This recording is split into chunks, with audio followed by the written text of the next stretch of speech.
Good evening, UK Crime Book Club. We are now live with Andrew James Greig. I'm all giddy. Andrew, introduce yourself, show off those gorgeous book covers, and then let's get the members signed in to see us. We'll get the show on the road. Yeah.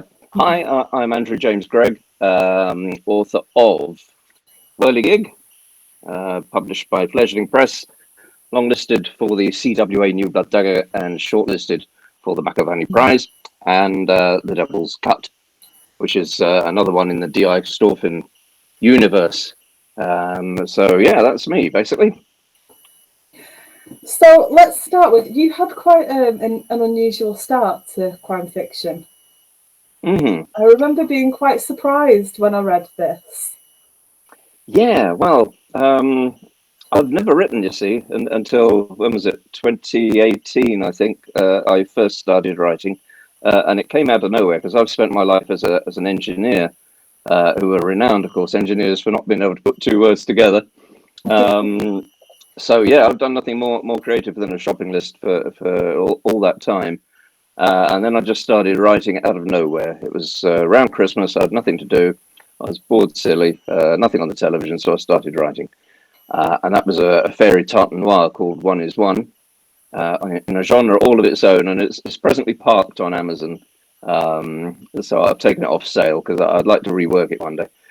And then I went to a book festival on the Isle of Colonsay out on the Western Isles of Scotland. And someone there asked the agent, who was Jenny Brown, she's quite well known up in Scotland, what it was she's looking for in terms of books.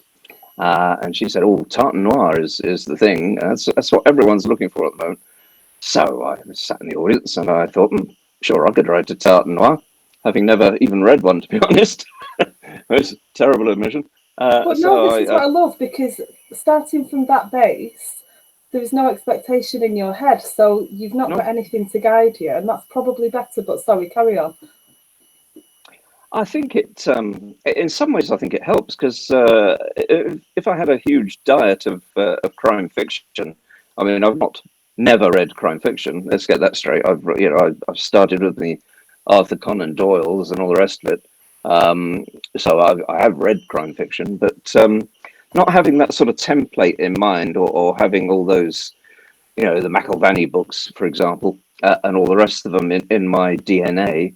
I guess I was able to approach it in a maybe a left field sort of way, just do it a slightly different way, and maybe that's what people like. I don't know. It might be a bit literary and I don't mean that in a big-headed way, but compared to how most crime fiction is written, which tends to be sort of boom-de-boom-de-boom, page-turning type stuff. So I try to do that as well, but I also try and work with the language as well. That's the thing, though, because of your writing style, it's not just a page-turner, it's a paragraph turner. You want to just get to the next one and the next one, but you're absorbing it as you go. It's just so gorgeously written. Thank you very much. Yeah, they're really beautiful. Another thing that me and Kaz were talking about earlier on today. So we've got some hellos already, which is really nice. So we started with Marion Todd. Oh yes, hello Marion. How are you doing? Looking forward to this. We have Kaz saying that she loved Whirligig, which thank you very much. She's really looking forward to reading The Devil's Cut. She's not there yet, but we have insane reading piles. So every time we can sneak something else in, we devour it. Absolutely. Kaz has, in fact, I'm going to say hello to Steve Munoz first, because I remember reading Steve's review of Whirligig. He's my American fan. He is. My only American fan, I think. But hello, Steve. How you doing? So I'll go back to Kaz's question now, and it's lovely to see you too, Steve. What has been the lasting impact, if any, of the McIlvanney Prize? That is a good question, throwing you right in at the deep end. Yeah, surprise. I'm still surprised after 2 years now, because that was 2020. I knew that the book had been entered by my publisher, Fledgling Press, but to be honest, I thought, well, come on, it's my first book. Realistically, I'm not. And then no false modesty here. I really didn't think it would go anywhere. So I kind of ignored it, to be honest. And then I got a note through to say I was longlisted. And I thought, well, yeah, okay. What's all? I didn't even know what the McIlvanney Prize was. Sorry. It's okay, So I you looked know down. now, it's fine. I look. I'm with friends. I looked down the list, and there's some fairly famous names there. Your Val McDermott's Just a wee bit, yeah. and Ambrose Parry, Chris Brookmar, of course, double team there, and all the rest of them. So I thought, well, that was pretty brilliant, getting to be longlisted. And again, I literally thought nothing more of it. And then I got a call from Bob McDevitt, who kind of runs the festival now, chairs it, to say I've been shortlisted. And then, my flabber was totally ghasted at that point. I wasn't expecting that. I didn't win, unfortunately, but Francine Toom won it with Pine that year, Yeah. which is a lovely book. I love Pine. So yeah, and in terms of other things, no, I've not really had a load of agents knocking on my door or book deals coming at me left, right, and sideways. So effectively, it's had very little impact at all. There is a saying that 3 books is the charm, 3 books is the change. So maybe that's yeah. where we're going. Okay, well, I'll let you know. It's not the writing. It's not. Maybe it's the backlists. It could be. Who knows? It could be. But yeah, no, I see good things for you, funnily enough. Not Well, just me. Fingers crossed, because my pension is rubbish.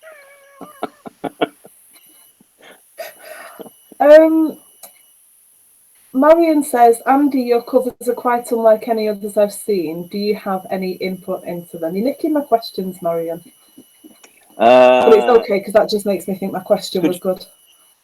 Yeah, I do have an input. I guess there are advantages to having a small publisher, because Claire Kane, who runs Fledgling, I know her quite well now, and it is just a small team of people at the publishers, and hence my input goes quite a way. I wouldn't say I dictate in any shape or form, but I tend to come up with the concepts for the covers. I came up with the concept of both covers, and we kind of fine tune it from there. But yeah, they are unusual, and I don't know. It kind of cuts both ways there. I've had people say to me, "Doesn't look like a crime book," and other people have said, "What a beautiful cover." Well, yeah. I mean, usually the crime book thing is the sort of dark alley and the girl in the red cloak sort of thing, and a bit of blood dripping around the place. That's kind of the archetypical crime cover. So they are different, but nothing wrong with being different. Nothing wrong at all. And Marion's saying, sorry, Sam.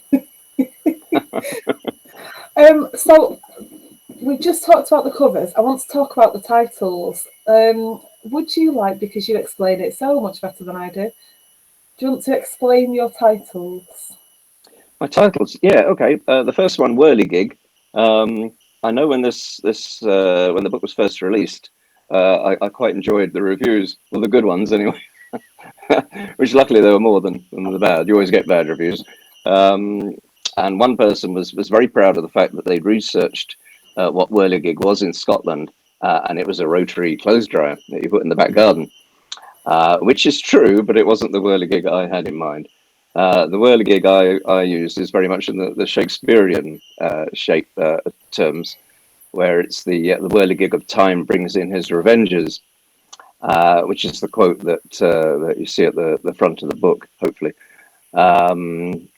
And there's there's 2 meanings to this, really. One is the quote, where it is basically a tale of revenge, and the second thing is whirligigs themselves are kind of rotary mechanisms, I guess. And anyone who's read the book will know that they feature quite heavily in the plot. The second book, Devil's Cup, that comes from the whiskey distillery process. So everyone, of course, has heard of the angel's share, which is that element of the alcohol that escapes through the wood of the cask, because they put the alcohol in big old wooden casks, usually had sherry in them or something. You told me last time I spoke. Oh, didn't you? Oh, I'm assuming everyone knows these things. Well, yeah. There's 2 bits that get lost. They put all this alcohol in an old wooden cask, old wooden barrel, and when they open it years later, a lot of it's gone. So they came up with the two excuses: the angel's cut, the angel's share, which is that element that evaporates through the cask, and the angels get to have a tipple of it. And the other bit is the devil's cut, which is that element of the alcohol that's actually absorbed by the wood. And in fact, Jim Bream, American distiller, they actually make a drink out of that by spinning the barrels at a huge centrifugal force, and all the gunk in the barrel comes out, and they make that into the Jim Bream Devil's Cut, which I have a bottle actually. I've not actually plucked up the courage to try it, but that explains that. Steve says he thinks the covers add a sense of difference and intrigue to the books, which your books definitely are. Which we can really agree with that. They are quite different to other things on the market at the moment. Was that quite deliberate, or is that literally your writing style because you just sat and wrote? I think it's my style really, and again the Devil's Cut cover came out of my imagination. I knew very well what I wanted, and that's basically what popped out. So yeah, it's got a little bothy on it. For those of you not resident in Scotland, a bothy is a little stone building like a shepherd's hut or whatever it might be out in the mountains that people can use to shelter when the weather gets bad, which you can do even in the middle of summer. So yeah, there's a little bothy there which features in the story, and you can see the distillery copper as well, which has a bit of blood coming out of it, which is also kind of integral to the story. The whole thing's based around the shenanigans at a distillery, really, and the family that own it. There are so many themes that you explore in your books, though. We have mental illness, we have domestic abuse. There are just so many things. I wrote down something about, there was a line about Costafium, but we'll go back to that. There's so much to discuss. Is it easy to step away from? Are there ever times when you're writing something you think, need a minute to think about that one, or need a cup of tea? Yeah, I guess I can be accused of dealing with difficult subjects. Beautifully handled, by the way. I'm sorry? Beautifully handled difficult subjects. Yeah, thanks. I think that's important. I'm glad to hear you say that, because child abuse, mental illness, all these things. I mean, they exist. There's no point in pretending they don't exist. But I had absolutely no way did I want to glorify them or sensationalize them in any shape or form. I wanted to treat them as delicately as I can, and for that reason, I kind of avoid the usual crime fiction trope, I guess, of women being abused and murdered and all the rest of it. I mean, I'm not saying I'll shy away from it, but I'm trying to avoid that as the sort of the main thrust of a story, because I just think there's too much of it, and I I'm a closet feminist, so I'm trying to make my female characters the strong ones if I can, and any men that commit crimes get their justice one way or another. They do, and quite vividly. Yeah, well, it's my fevered imagination, I'm afraid. No, it's a good thing. I'm just seeing how red I'm getting. Apologies to anybody watching. I think I'm red. I'll win that contest. I shall have a quick glass of wine and add to it. There we go. Cheers. Do you ever? So you mentioned the reviews. Do you ever think about what you're writing from a reader's point of view as you are writing, or is that the editing stage, or does that just not come into it? I'd like to say it doesn't come into it, but that wouldn't be entirely true, because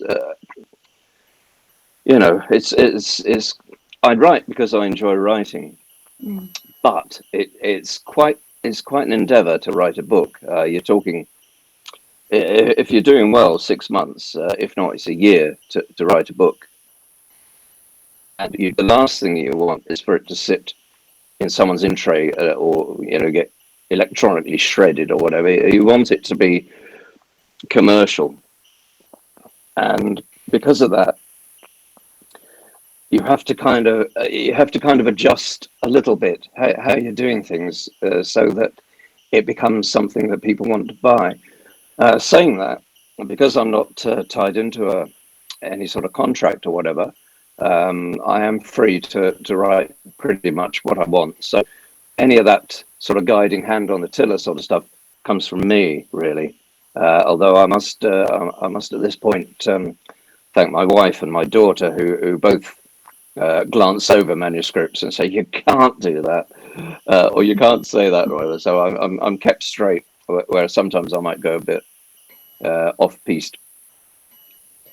Now, you've just hinted at future books. I should ask you, what are you working on? What else is in the pipeline? I already know, and I'm excited for everybody else to know that doesn't already know.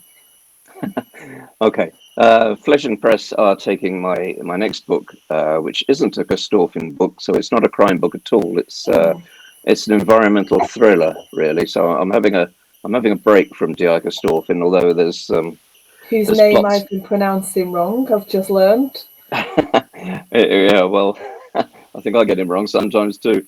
So I've got a plot for him rattling around the back of my head. But yeah, this one's an environmental thriller set in Scotland.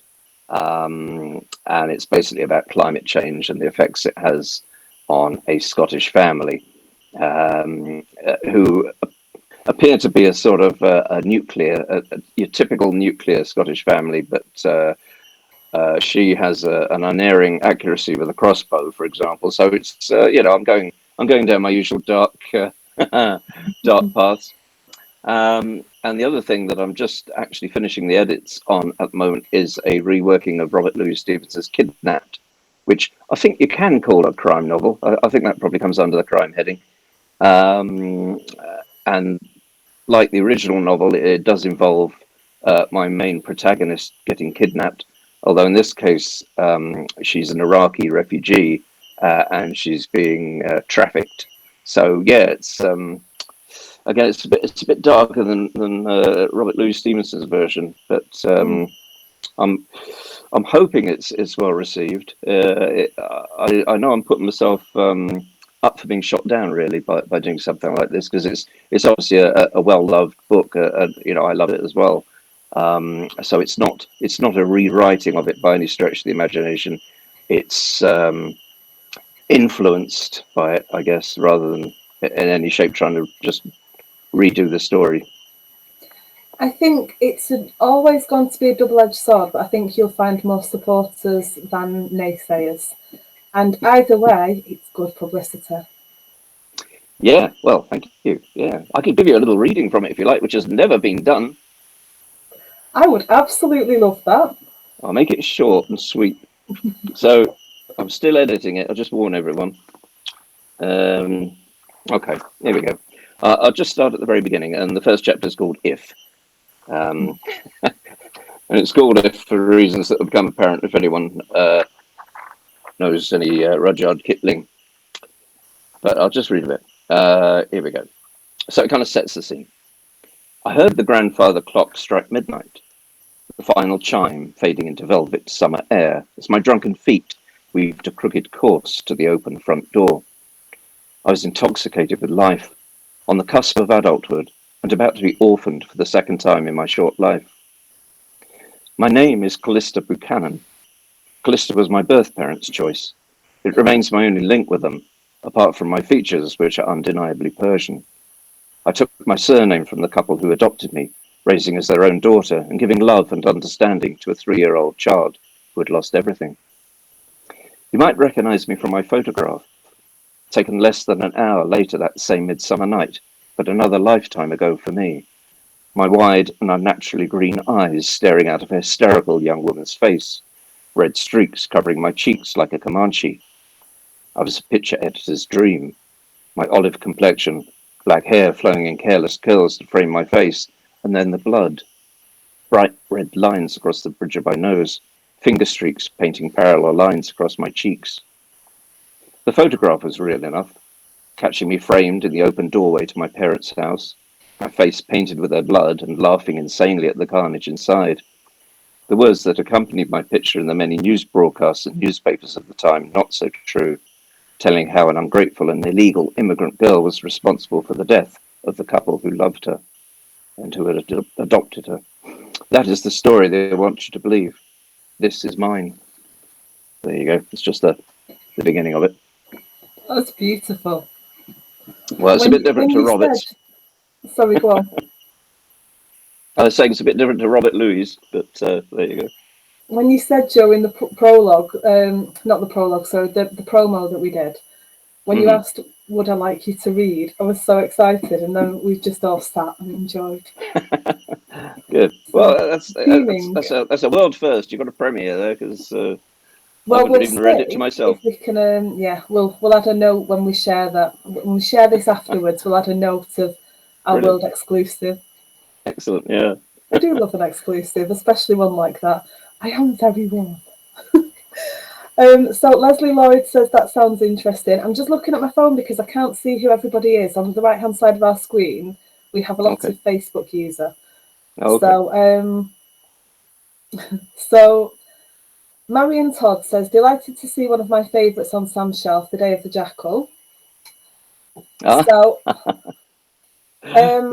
so Tony Kent, author who apparently is watching, hello Tony, recommended The Day of the Jackal. Now, I've read a lot of Frederick Forsyth. Somehow, that one's completely slipped by me, so I bought it. No idea when I'll get to read it, but I just keep looking at it and like stroking it. So we'll get to that at some point. I've seen the film. I don't know if that helps. I've not seen the film either. Oh, well, that'll save you reading it. It's my kind of thing. I've got a very well-loved copy of The Afghan. I love that book. So I don't know how, of all books, The Day of the Jackal, but what would your desert island book be? Asks Marion. Oh. I'm going to say I won't be as mean as Marion. You can have more than one. Okay. Well, can I leave the Bible out? Because, it takes up a lot of space. It's quite heavy. It does take up a lot of space. The Bible does, so we can probably leave that one out, if that's allowed, because it tends to be like, you have to have the Bible. That can be one of your extras, so we'll allow that just because you're allowed the Bible. So there you go. So that one's a given. What are your other choices? I think I'd have to go for an Ian M. Banks book. I do love his books. It's a tragedy he was taken so young. I mean, he started. On the shelf behind me. Oh yeah, which one have you got? They're hidden by all the other books that are stood in front of it, so I you don't know. I'll see if I can have a look while you're telling us. All right, I'll wrap it on. Obviously, he started writing, I think, when he was 30, and he came out with obviously the Wasp Factory, which was quite a gruesome and a book that raised everyone's interest in his writing style, and I quite like those books, but I prefer the ones he does as Ian M. Banks, which is the science fiction stuff. So I'm not sure what the first one he did was. I think it was Consider Phlebas. So yeah, I'd probably take that, just in memoriam of a really good writer. I will have a look afterwards, because I can't see where I've put them. I know there are two on the shelf, but having a rearrange of my office, so I'm really not sure. Okay. Apart from him, I don't know. I do like Lord of the Rings, old hippie that I am. That's got quite a bit of reading in it, so I could take that. That always gives me a bit of fun.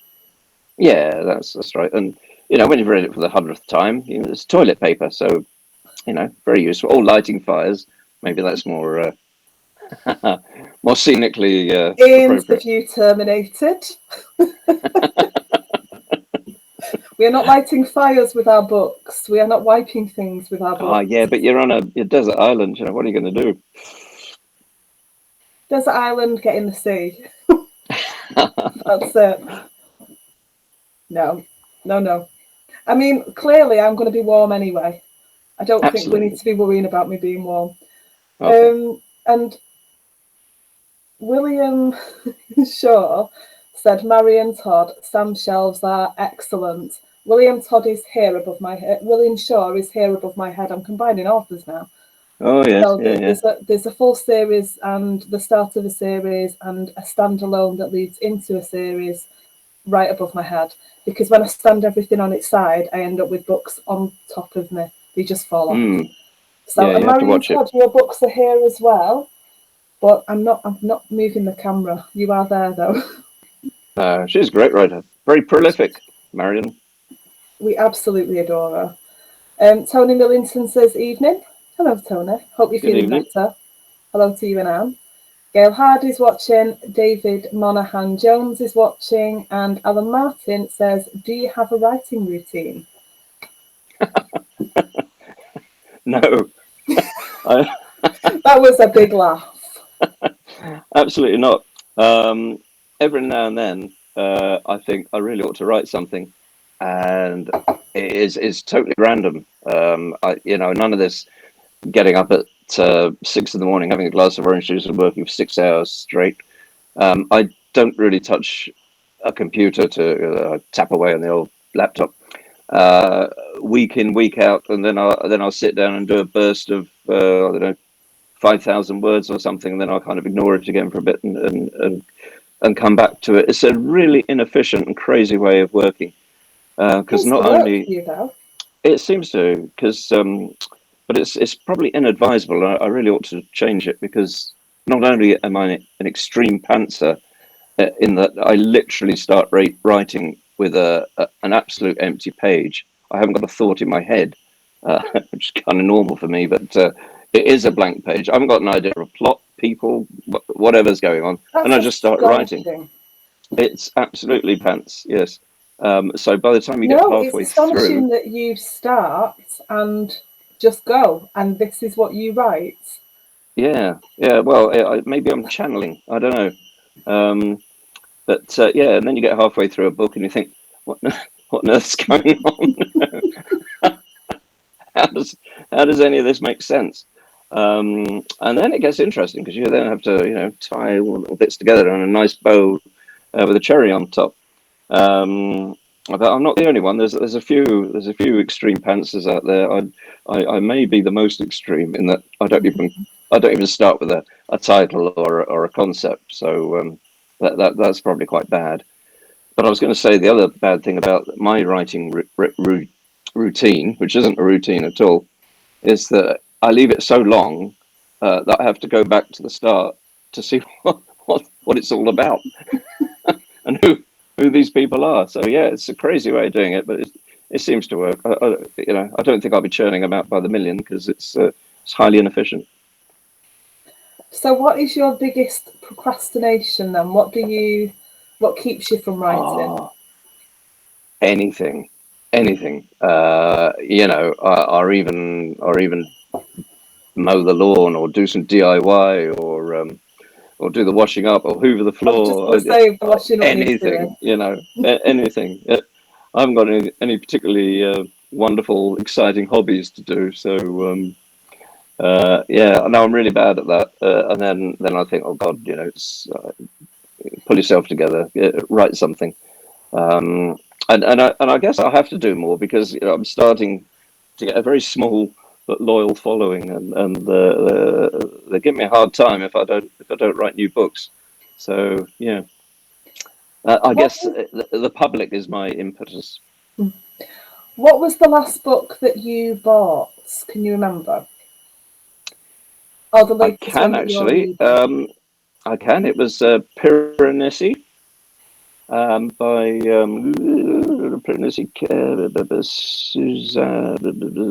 Susanna Clark. Susanna Clark, I think it's Susanna Clark. She also wrote The Strange Case of Dr. Neril and something else. God, the names escape me. But there's a mistake on our parts. I meant to ask you to write down what you were reading because somebody would ask, and I forgot. And no, you must right. have been interviewed before, and yeah, this is the kind of stuff that comes up because we all want recommendations. Yeah. Yeah, well, Piranha is a very strange book. It's probably comes under the term of magical realism, I guess. Um, and the whole story is set in this rather strange, sort of drowned world, with a few peculiar people and a guy there who's kind of not entirely sure if he's got all his memories and doesn't know what he's doing there and stuff. And he lives there by fishing and avoiding these massive tides. They have huge tides come in that he's jotted down in a diary, so he knows when it's the whole place is going to flood, and he can get to a high level. And I just love it when people take you out of the ordinary and put you somewhere magical, which is why the first book I did is a magical realism story, and I'd like to continue those, except there doesn't seem to be any market for them. Although I did sell quite a few on Amazon, Mm. right enough, and I think I got a silver readers award from Goodreads for it. So yeah, I'll try and continue that. I think basically I just kind of like doing all sorts of things, um, and in some ways, not having a an agent probably helps for that, because otherwise, certainly the authors I know who are agented, which is pretty much all of them, um, they're very constrained, and that okay, now we want book six of GI whatever, and you've got 6 months to do it, and you know Panic stations. your freedom of expression is kind of Mm. squashed right down. So yeah, I'm a free spirit at the moment.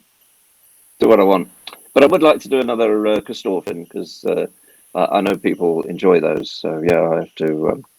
As I say, it's whirling around my head. I'll pop one of those out. Steve says work calling will catch up later and thanks us for the interview and looks forward to the coming books. Thanks, So thanks, Steve. Steve. We like Steve. And I will just show off. This book arrived today. I ordered it a couple of weeks ago for a reading party that William Shaw does. And it came signed today, The Girl Beyond the Gate by Becca Day. Mm. Is that coming in the right way round on your screen? It has, yes. Excellent. So that's Becca's debut. And I'm looking Wonderful. forward to reading that when my reading list calms down a little. I'll be Yeah, pushing that you up. must have a huge number of books to read.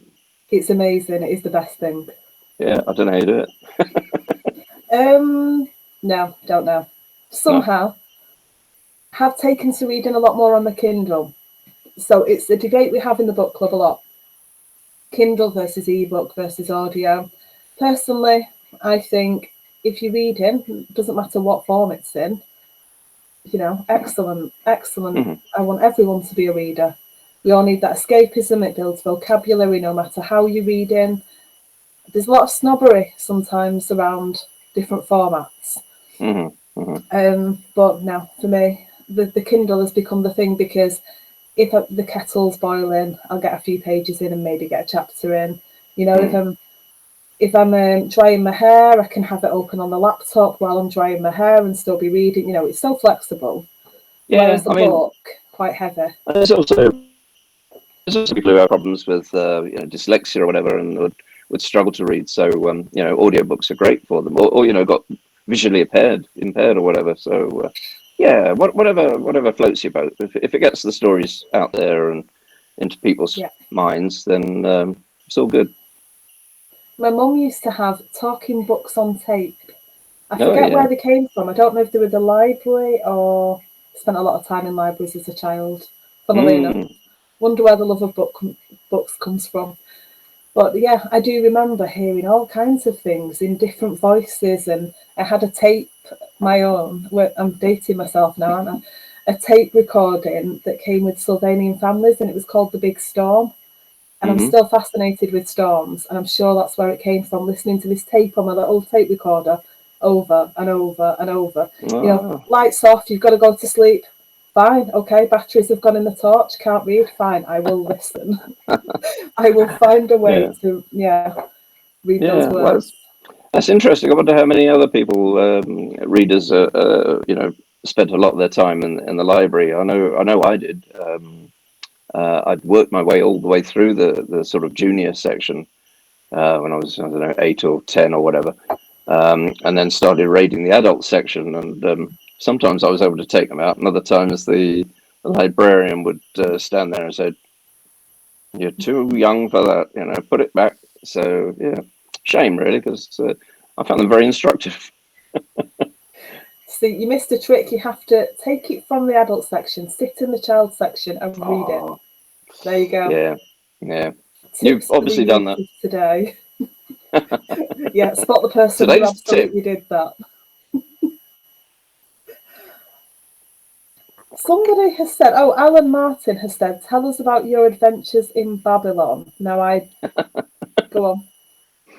Okay, well, for those of you that don't know, Alan Martin is another member of the Caledonia Crime Club collective, rather. Following him on Twitter. And there's 7 of us in total, and we have these little get-togethers every now and then on Zoom, or very occasionally in real life, as COVID allows. And I think I think this was a truth or dare thing that we did, as I recollect. We all had to come out with 3 statements. Okay, mine was, of which 2 were true and 1 was a lie. And mine were, see if I can remember.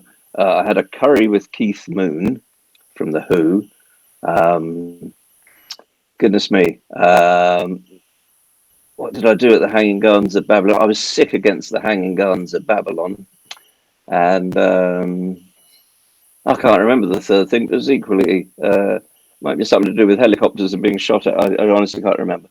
Anyway, the one that was a lie was the Hanging Gardens of Babylon. Not because I was sick against the Hanging Gardens of Babylon. The truth, dear reader, is actually a lot more gruesome, and probably not worth going into. But I was out there on tour with a Scottish band called Capercaillie, and I was doing the sound for them. And this is in Iraq, by the way, the Hanging Gardens of Babylon. And this was at the height of the Iran-Iraq War. So there was you've got missiles sort of blowing up around you every now and then. And a French TV company were filming this extravaganza, the Hanging Gardens of Babylon, which to my mind looked like they'd been rebuilt out of London brick. And we all turned up, the band turned up, I turned up at the mixing desk, and it was live, and off they went. And there was no rehearsal. There was no, trying to work out what channels, what sort of stuff.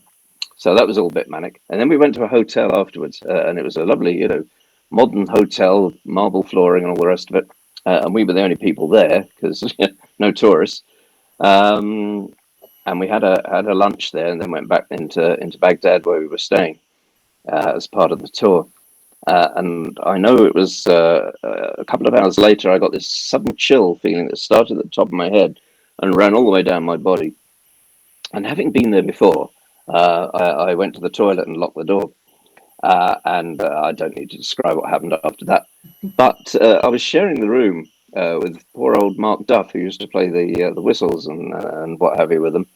And he'd had the same salad, and he was hammering on the door. We shared a room with a shared bathroom, as and he wanted in quite desperately. And I had to say, "There's no, I'm stuck here on the throne for a while." So I could hear his feet pattering up and down the corridor, kind of frantic feet, disappearing and coming back again because there weren't any toilets because every room was en suite. And in the end, he had to be very inventive in the use of the waste pass. So, yeah, that was the story. Thank you, Alan, for getting me to raise that one again. Thank you, Alan. So, yeah. David Monaghan Jones wants to know if you'd consider mowing the lawn at other people's homes. Quite far from you in Scotland, though. Moving to Anglesey. He might be away. Yeah, well, I might even consider that if it gets me out of writing. But yeah, Alan maybe not also too far. Wants to know if you treat your characters as real people, and do they tell you where the plot is going to go? That's really interesting. Very deep. Yeah, they are real people. I'm just an observer. One of the great advantages of being a pantser, as opposed to planning it to the minutest detail, is that you need to know. You want to know what's happening next. It's of great interest. I get to the end of a chapter, I'm thinking, "Ooh, wow, that's good." So what happens next? And I'm the same as the reader. I haven't got the foggiest.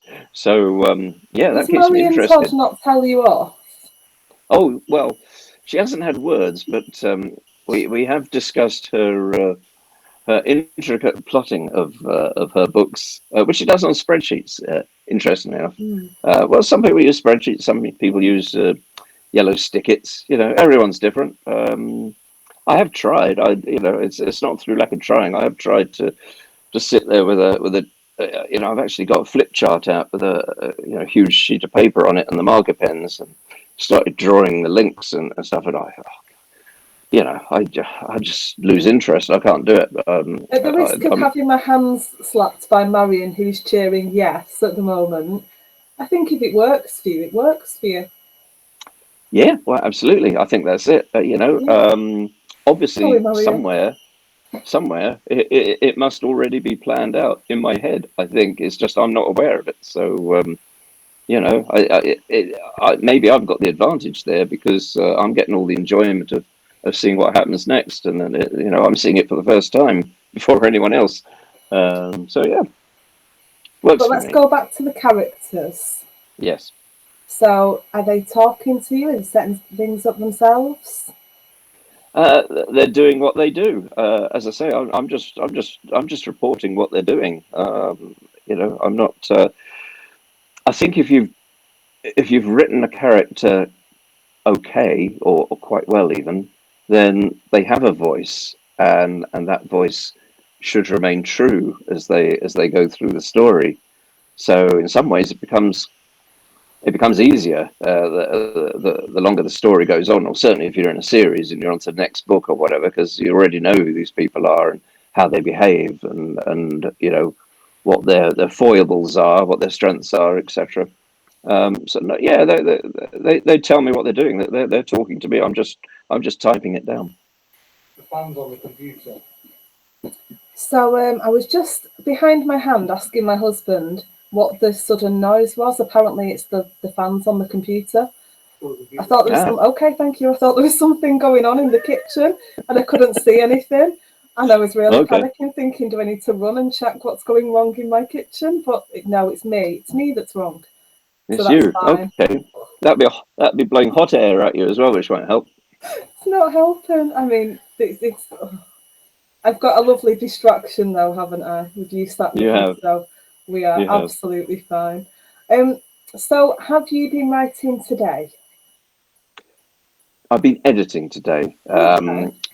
I've actually got to the bitter end of Kidnapped. I had quite a lot of trouble with it. I'll be honest with you, because it's written in the first person, which I've never tried before, because it's all written from my main protagonist's point of view, from Callista's point of view, very much as Kidnapped. The original book is written from, and I didn't want to just make it ordinary language. I've got her down as oh, very marginally sort of on the spectrum, I guess, with a love of language. So she started sounding a bit like the original Robert Louis Stevenson in the way that she wrote, or the way the story was coming out. And I kind of went with it because I thought, well, this might work. But when I got to the end, I thought, oh, really? No, it's too turgid. Really, I mean, the language might be considered beautiful, but it's almost impossible to read, and that's me saying that. So yeah, I had to go through it and rewrite the entire thing really in a much more straightforward and normal sort of way. So yeah, it's been a bit of a labour of this one.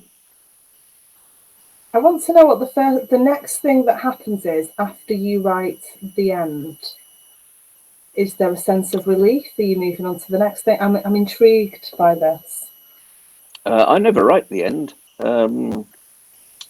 which is See, quite there you go. I've already interesting. got an answer different than I expected. No, I never do that. I know a huge number of people do. They sit there and they put caps lock on and they go the end, and then they probably say, Get the pom-poms out. well, I probably can't repeat what they say, but they come out with an exclamation of happiness and relief. No, I just kind of sit and look at it, and not for very long, and I think that all makes sense. I think it's finished okay, and then I'll put it away for a little while, not very long at all, matter of days really, and then I'll start reading it from the beginning, and I'll go all the way through to the end, and I'll edit it a bit and maybe change a few bits. But generally, what I write first draft, generally probably 90% of that stays put, which I think is also quite rare. The stuff that gets changed is I tend to do incredibly overlong sentences, and I tend to overcomplicate stuff. So yeah, that's what I do. And then then it's off for someone else to have a look at. How does writing the first person with Kidnapped compare to you, because you have such a visual style? I see, as I'm reading what you've written, I really see pictures in my head. Mm-hmm. How does that still translate for you with writing in first person, or does it come across in a different way? How different is it to write the two different styles? It's well, I found it a really interesting challenge, and that's a good question, and thanks for the compliment about the writing. I do tend to write in cinematic mode, in that I see it as a film when I'm writing it. It's all running in my head. So it's up to me to try and paint that as best I can with words. It's more difficult in first person because you're limited to the one viewpoint. But that doesn't mean to say that that person can't see, the beauty in nature or whatever, or the goriness in a scene. It's just from the one set of eyes. So, and those eyes belong to an 18-year-old Iraqi refugee. So, yeah, quite challenging. But I must say I really enjoyed the challenge of writing it. And we'll see what people say if it ever comes out. I mean, the next stage now is popping it out for agents and publishers to have a look at. And I, like any other author, I can probably paper my room with the rejection slips if you're lucky. I think you're doing very well these days to get a rejection slip, to be honest. More often than not, or at least 30% of all my submissions I never hear back from. Which, I get the point that agents are busy people, and I get the point that they get huge amounts of manuscripts coming through the letterbox or the email trays or whatever. And, if I was one of them, I wouldn't read everything that came through. I'd maybe look at the synopsis. I'd maybe read the first line of the introductory letter. Thought, don't like that, in the bin. And, loads of people can tell you those stories. I mean, J.K. Rowling was turned down for a Harry Potter series by God knows how many people. The Beatles were turned down by so many record companies before someone took them on. It's there's a lot of luck involved in the publishing industry, as there is in a lot of sort of media type activities. And I'm very, very aware that I'm quite lucky to have A, found a publisher, and B, done pretty well so far on the basis of a couple of books with no background and no training and all the rest of it. So yeah, but I'd like people to see that as maybe a spur for them to write. You don't have to do a really expensive author's course, and you don't have to pay people to publish your books and all the rest of it. Have a try, see how you get on. In theory, you can only get better. So that's kind of what I hope, anyway. So you've mentioned, and they're a fabulous bunch, the Caledonia Crime Collective. So tell us how that came about, who's idea that was, and what you lot get up to. Okay, well, that was Emma Christie as the founding member and guiding light Does of the not organisation. surprise me. My money was on Emma. And I got a note through from Claire Kane at Floating Press saying, this Emma Christie woman wants to have a chat about setting up some sort of writers group, and I thought, yeah, okay, why not? And I was aware of her only insofar as she was in the McIlvanney the following year. With my, is it the Silent Daughter, not My Silent Daughter? Yeah, and she was down for both the main prize as well as the sort of the first book award. Yeah, and the year I did it, the year before, Francine Toon was down for both prizes as well. So I thought, oh well, it's a guarantee she's going to win one or the other. Then, and of course she didn't win either, which I can't say why books get picked or why they don't, but I felt it was a shame for her. It's a fantastic book, so I think it's a great book, but that's the thing, isn't it? It's subjective. The whole thing is subjective, and I might read my book and think, oh God, that's awful, and other people might say, oh, it's really good. So who knows? But it's better than really good. But continue. Well, she set it up, and with the other reprobates, which is this is where I have to come up with a list. This is where I have to come up with a list and not forget who they are. Marion Todd, of course, who's with us at the moment. Jonathan Whitelaw.